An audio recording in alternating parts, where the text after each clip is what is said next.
pertama kali ya harus Prabowo mundur dari ketua umum. Partai itu akan besar. Nah, Prabowo kan. Jadi kalau menurut saya sudah selesai karir politik Prabowo sampai Menhan aja ya.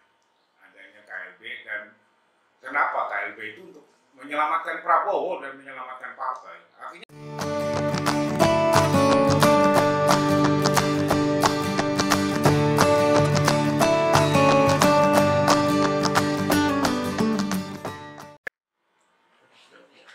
selamat sore Pak Arief Poyono. selamat sore Pak Arief Poyono ini adalah kader dari awal pendirian Partai Gerindra. Pak Arief Poyono ini pernah menjabat sebagai Wakil Ketua Umum dari Prabowo Subianto di Partai Gerindra. Sekarang beliau mengaktifkan kembali yang namanya Serikat Pekerja BUMN Bersatu. Kita ingin mengetahui masukan dari Pak Arief tentang bagaimana bisa kembali membesarkan Partai Gerindra. Apa yang menjadi kritik dan menjadi otokritik Pak Arief terhadap Partai Gerindra agar bisa menjadi besar. Menurut Pak Arief, apa yang menjadi persoalan pokok dari Partai Gerindra ini, Pak? Silakan. yang paling pokok itu Prabowo harus mundur dari Gerindra. Ya. Dan dia tidak lagi menduduki sebagai ketua umum. Ya. Karena apa? Itu untuk menjaga demokratisasi yang ada di partai. Ya. Itu penting. Ya. Yang kedua harus ada otokritik di dalam Partai Gerindra sendiri. Ya, artinya para kader di Gerindra jangan takut untuk mengkritik Prabowo atau mengkritik partai jika arah partai salah atau Prabowo melakukan kebijakan politik yang salah. Pertama kali ya harus Prabowo mundur dari ketua umum. Partai itu akan besar. Nah, Prabowo kan bisa menjadi ikon terus.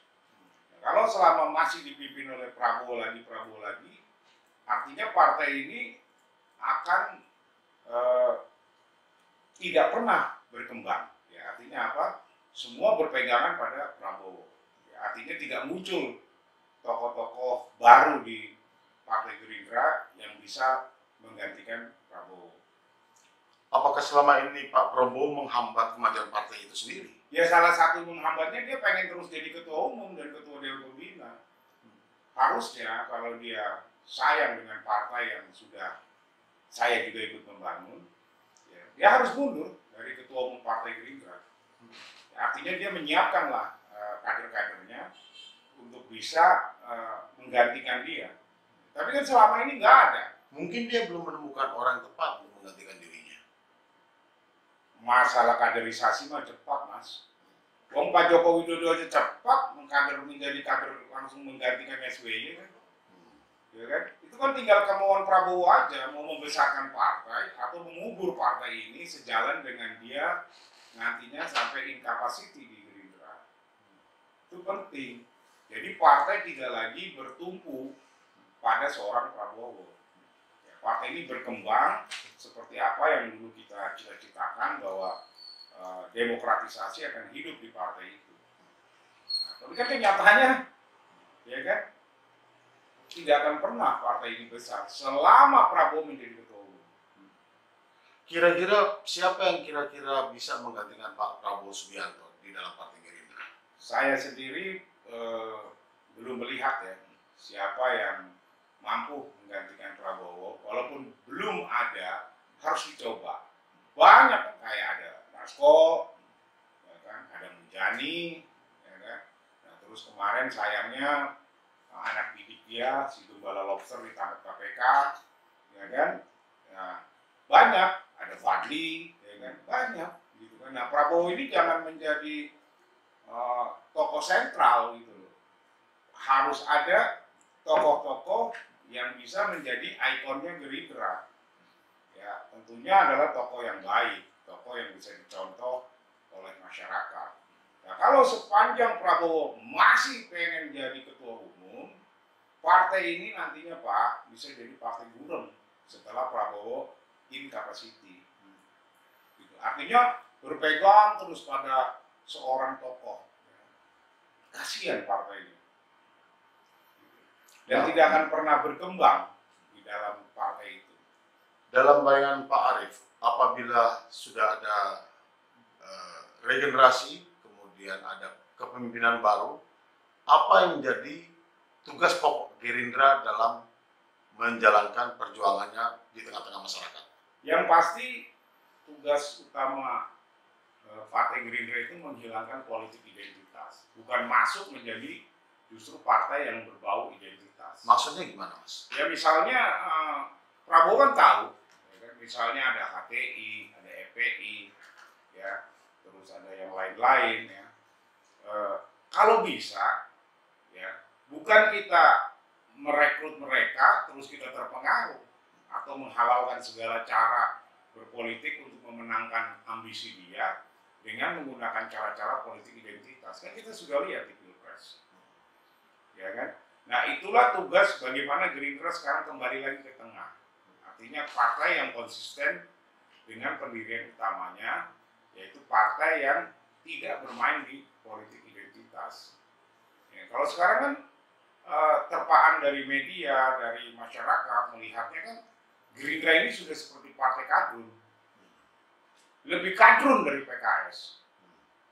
Gitu kan? Nah, ini yang harus tugas nanti yang menggantikan Prabowo itu mengembalikan alurnya Gerindra. Apalagi dengan nama Indonesia Raya, artinya Indonesia Raya adalah Indonesia yang besar. Ya kan? Bukan berarti kita mengenyampingkan orang-orang HTI dan EPI yang merupakan orang Indonesia asli, tetapi tidak boleh Gerindra itu terpengaruh dengan politik-politik identitas tersebut. Mengapa Gerindra yang dipimpin Prabowo ini begitu mudah terpengaruh seperti kemarin yang terjadi pada waktu pemilu? Kita tahu bahwa apapun Prabowo itu sepertinya orang yang menghalalkan segala cara ya, di dalam berpolitik untuk bisa dia terpilih sebagai presiden. Tapi kan nyatanya publik tidak menerima itu. Ya, misalnya hal-hal lain ketika dia menjadi seorang berkarir TNI kan dia banyak menghalalkan segala cara untuk bagaimana dia menjadi seorang kepemimpinan yang tinggi di TNI. Kan ada banyak tokoh ya di Gerindra itu yang juga dekat dengan Prabowo, yang bisa memberikan masukan sehingga menjadikan Gerindra partai yang netral, yang betul-betul nasionalis, berjuang sesuai dengan komitmennya Gerindra pada waktu awal. Mengapa? Apakah mereka tidak didengar oleh Prabowo pada waktu itu? Saya rasa bukan masalah didengar, Mas, tapi ini masalah keberanian. Berani nggak mereka bicara itu kepada Prabowo? Makanya kalau selama Prabowo menjadi ketua umum, ya, dan artinya menjadi seorang yang berkuasa banget, saya rasa tidak akan pernah kader Gerindra berani memberikan masukan itu kepada Prabowo, kecuali Arief Poyono. Pada waktu Anda masih berada dalam kepemimpinan Gerindra, apakah masukan-masukan Anda bisa diterima dan dijalankan oleh kepemimpinan? Ada beberapa yang menjadi masukan saya diterima, ada juga yang tidak. Ya, tapi apa yang saya katakan ini untuk kebenaran partai dan untuk kemaslahatan negeri ini.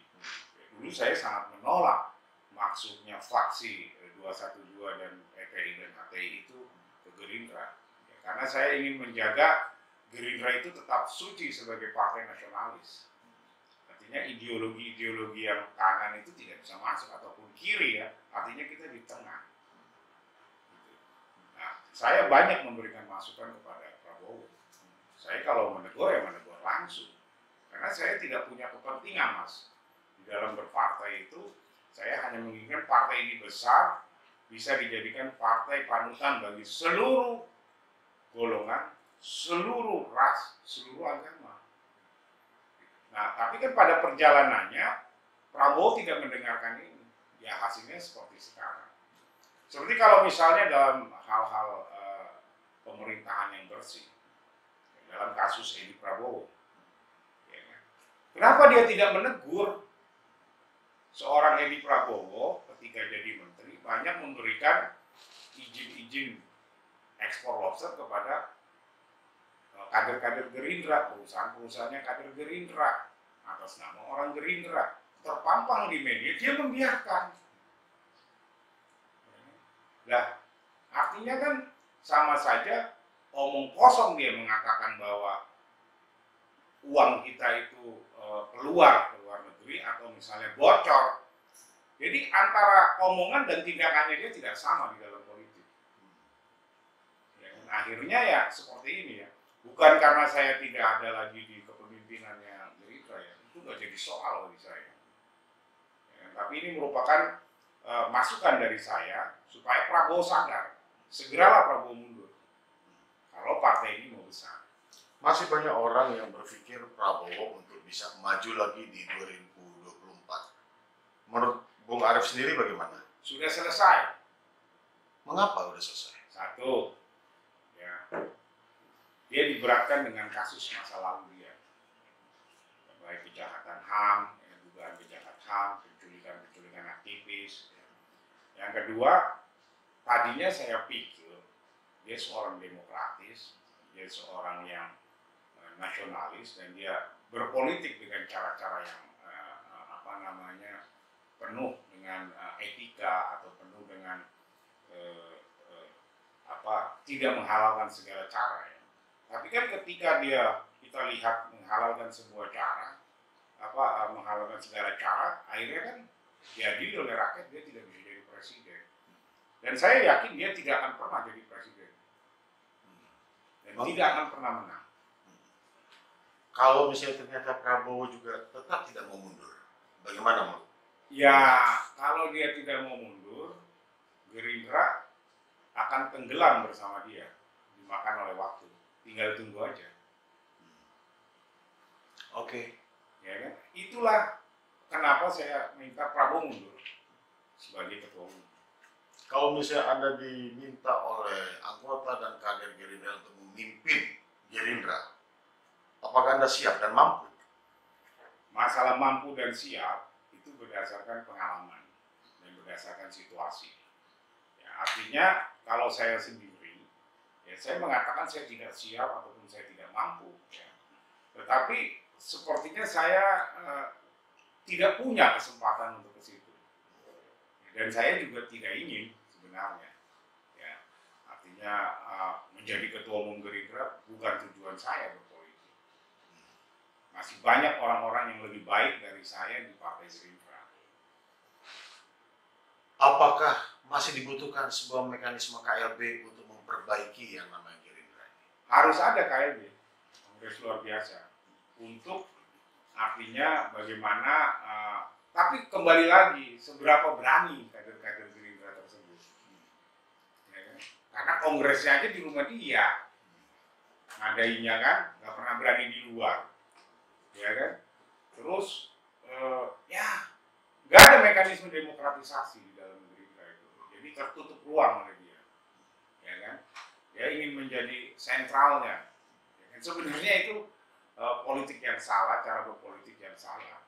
Tapi yang terakhir politiknya Prabowo untuk kemudian bekerja sama dengan Pak Jokowi, ini kan cukup positif dilihat oleh hampir semua pihak. Menurut Anda bagaimana?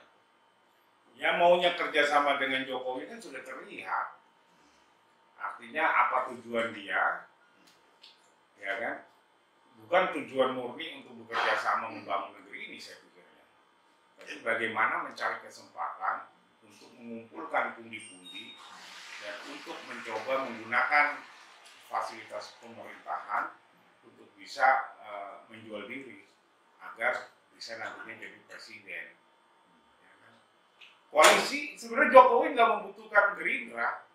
Ya kan? Kalau dilihat dari komposisi di DPR RI itu kan tanpa Gerindra, tanpa Demokrat, tanpa PKS, tanpa PAN, Pak Jokowi sudah besar.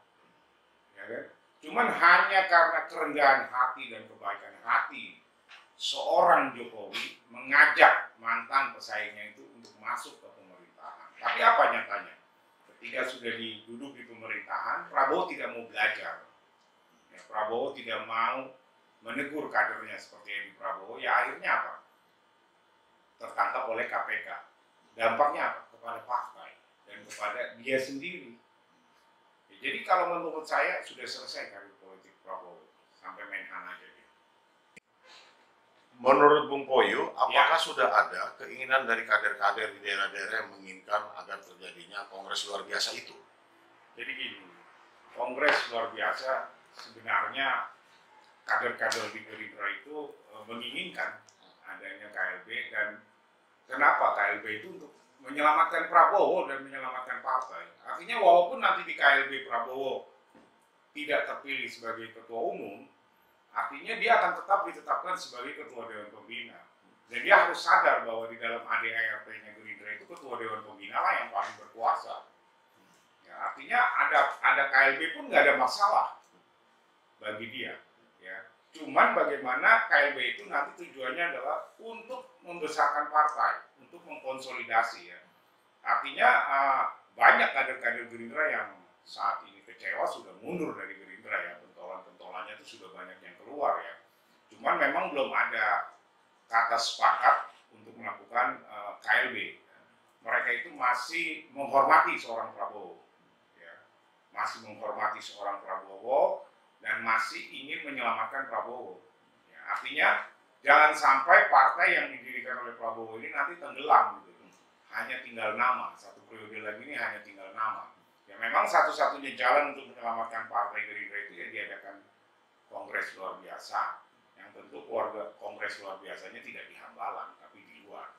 Nah harus ada dari DPC dan DPD sepakat ya untuk melakukan KLB tersebut. Cuman kan persoalannya gini loh, ketua-ketua DPC dan DPD itu pun diangkat tidak melalui mekanisme demokratisasi atau melalui mekanisme pemilihan, tapi tunjuk langsung oleh Prabowo. Ini yang menjadi sulit untuk dilakukan kongres luar biasa. Ya kan? Nah, hal-hal itu tuh harus diganti di Gerindra. Dan kita sudah tahu bahwa Prabowo sudah kita kasih kesempatan 2 kali, ya kan? Dia sudah gagal. Walaupun partainya membesar, ya. Tapi artinya kalau Prabowo sayang sama Gerindra, Prabowo sendiri yang menggelar KLB. Dan Prabowo tidak maju dalam KLB itu. Nah, Anda sebagai pendiri dan orang yang membangun Gerindra, tentu punya kewajiban untuk menyelamatkan Gerindra dan tentu saja Prabowo. Kalau misalnya Prabowo nggak mau melakukan KLB, apa upaya Anda untuk melakukan KLB ini? Apa yang sedang Anda persiapkan berikutnya? Saya sih belum menyiapkan apa-apa ya, karena satu, sekarang dalam keadaan COVID. Artinya konsolidasi kita sesama pengurus sulit ya, tidak seperti yang lainnya kan. Nah, saya juga melihatnya memang sudah ada percikan-percikan dari Gerindra sendiri, ya pengurus-pengurus dan mantan pengurus ya ingin melakukan KLB itu.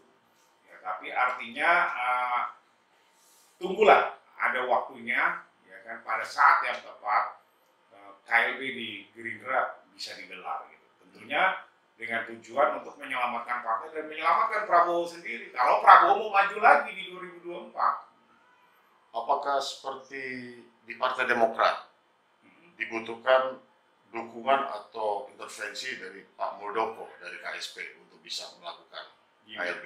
Saya pikir mengenai isu Demokrat kudeta ya, saya pikir nggak ada campur tangan Muldoko. Saya hanya melihat Muldoko seorang pejabat publik mana mengurus segalanya, terus ada sebuah partai yang punya konflik di internal, ya, terus sebagian yang tidak duduk di kepengurusannya AHY itu melapor kepada Pak Muldoko. Ya, cuman dilihatnya atau dikemasnya seakan-akan Muldoko akan melakukan kudeta. Saya pikir nggak sampai situ, Mas. Apakah perlu ada intervensi dari penguasa untuk bisa jangan, ya, karena kalau ada intervensi dari penguasa itu mematikan demokratisasi di dalam partai, di dalam kehidupan demokratisasi di Indonesia yang sudah kita bangun, ya artinya dengan nyawa, dengan teman-teman kita yang diculik itu kan mereka itu yang diduga diculik Prabowo itu kan pejuang-pejuang demokrasi, ya kan, jangan kita mengkhianati mereka, ya kan, jadi biarkan KLB di Gerindra ini nanti akan secara alami dan saya yakin pasti akan ada KLB di Gerindra. Oke, terima kasih.